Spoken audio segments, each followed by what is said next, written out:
Ever wondered about the story behind the world's most infamous diamond, the Kohinoor? A diamond that has dazzled the world with its brilliance and sparked intrigue with its storied past. A gem so unique its name translates to Mountain of Light in Persian.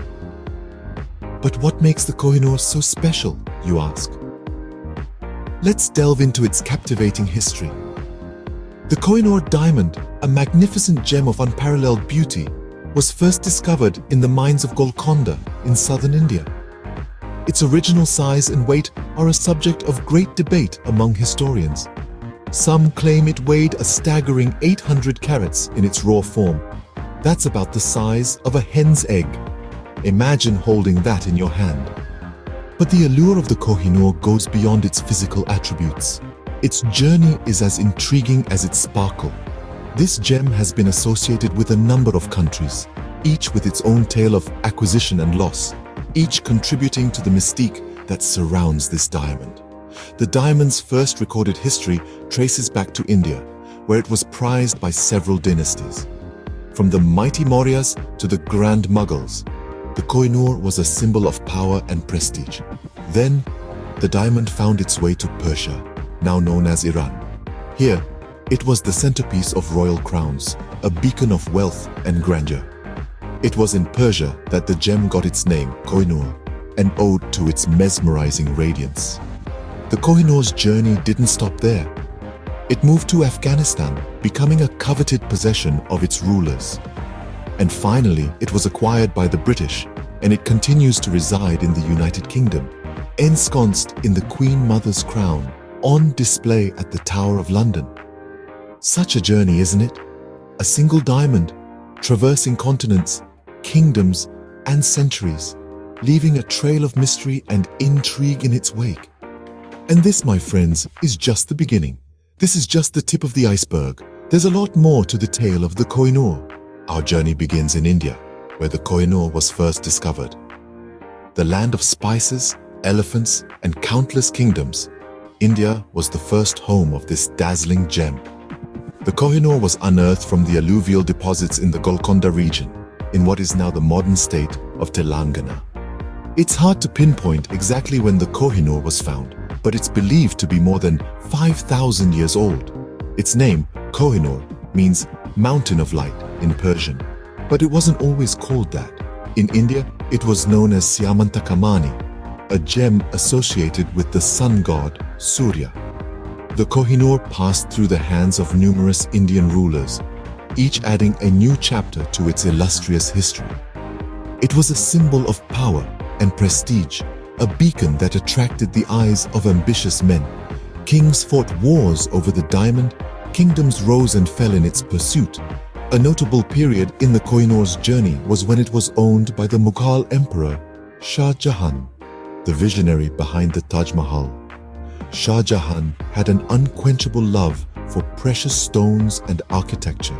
He had the Kohinoor embedded in his ornate peacock throne, where it sat, a crowning jewel among a sea of gems, a testament to the grandeur of the Mughal Empire. However, the diamond's journey was far from over.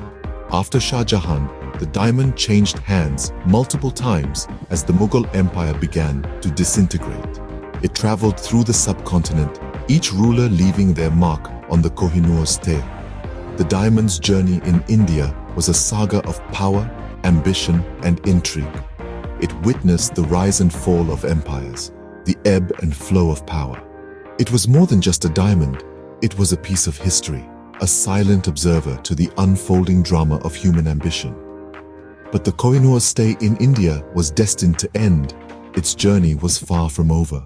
The diamond was about to embark on a new adventure, one that would take it far from its homeland to the shores of distant lands.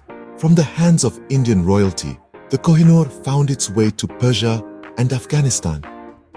This precious gemstone, a symbol of power and prestige, embarked on a journey, traversing diverse lands and cultures. Its first stop was Persia. Circa the early 18th century, the diamond was taken by Persian ruler Nader Shah during his invasion of India. Legend has it that when Nader Shah saw the diamond, he was so awestruck that he exclaimed, "Kohinoor," which means mountain of light in Persian. And that's how the diamond got its name. Nader Shah's rule, however, was short-lived. After his assassination, the diamond changed hands among various Persian rulers, finding no permanent abode. It was during this period of instability that the Kohinoor found its way to Afghanistan. In the early 19th century, the diamond was in the possession of the Afghan ruler Shah Shuja. Shah Shuja was a man of refined taste and had a fondness for precious gems. The Kohinoor, with its unmatched brilliance, naturally became his favorite. However, his reign, like that of his predecessors, was marked by turmoil and conflict, leading to his eventual dethronement and exile. Shah Shuja was forced to surrender the Kohinoor to the Sikh ruler Ranjit Singh in exchange for his support in reclaiming the Afghan throne. This marked the end of the diamond's journey in Afghanistan. The tale of the Kohinoor is a tale of power and conquest, of rulers and their fall, and of a gem that continued to shine amid the chaos and strife. Its journey through Persia and Afghanistan is a testament to its enduring allure and the lengths to which people would go to possess it. The Kohinoor was once again on the move, this time heading back to India. Its journey, however, was far from over. The diamond continued to change hands, its allure captivating rulers from different corners of the world. Little did it know, its next adventure awaited in the British Empire. The Kohinoor returned to India, but its stay was short-lived. After a series of adventures in Persia and Afghanistan, the gem once again found its way back to the Indian subcontinent. However, this time, it was under the control of the Sikh Empire, led by Maharaja Ranjit Singh. He, known as the Lion of Punjab, was a great admirer of the precious stone and kept it in his possession until his last breath in 1839. With the death of Ranjit Singh, the Sikh Empire began to crumble. The British East India Company, seizing the opportunity, waged two brutal Anglo-Sikh wars. The final blow came in the form of the Treaty of Lahore in 1849. This infamous treaty ended the Second Anglo-Sikh War and effectively dissolved the Sikh Empire, marking the beginning of the British Raj. But the treaty had another significant clause, one that would change the destiny of the Kohinoor forever. The diamond, along with other treasures from the Sikh Empire, was to be surrendered to the British East India Company. And as per Queen Victoria's request, the Kohinoor was to be presented to her personally. So, the diamond was packed and shipped off to England. It was a journey fraught with danger. The ship carrying the Kohinoor was hit by a severe storm and cholera broke out among the crew. But against all odds, the diamond survived the journey, reaching the British shores intact. On reaching England, the Kohinoor was taken to the Great Exhibition of 1851, where it was displayed to the public for the first time. But the British public was less than impressed. They had expected the diamond to sparkle and shine, but the Kohinoor, in its raw, uncut form, appeared dull and lackluster. Under public pressure, the diamond was recut, transforming it into the dazzling gem we know today. Queen Victoria wore it as a brooch, and later it was set into the crown jewels.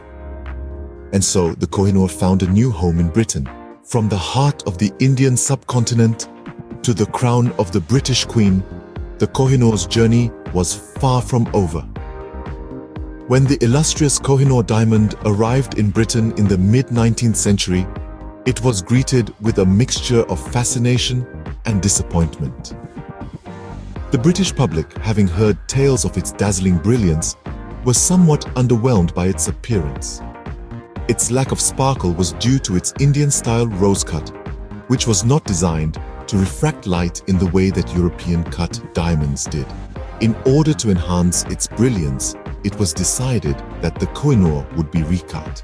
Under the supervision of Prince Albert, the husband of Queen Victoria, the diamond was reduced from an impressive 196 carats to a still substantial 105 carats.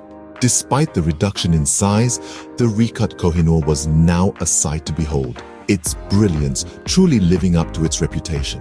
The Kohinoor was then set into the Queen's consort crown, where it remains to this day, an integral part of the British crown jewels.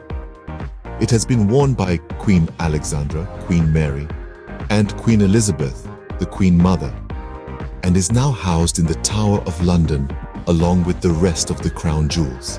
However, the story of the Kohinoor does not end there. The diamond's rightful ownership remains a topic of heated debate. India, Pakistan, Iran, and Afghanistan have all laid claim to the diamond at various points in history, citing historical and cultural ties. Yet, Britain maintains that the diamond was obtained legally as a spoil of war and has rejected all calls for its return. The controversy surrounding the diamond adds another layer of intrigue to its already fascinating history. As it continues to sparkle in the British crown, the Kohinoor's future remains as uncertain as the circumstances of its past. The Kohinoor continues to sparkle, its future as intriguing as its past.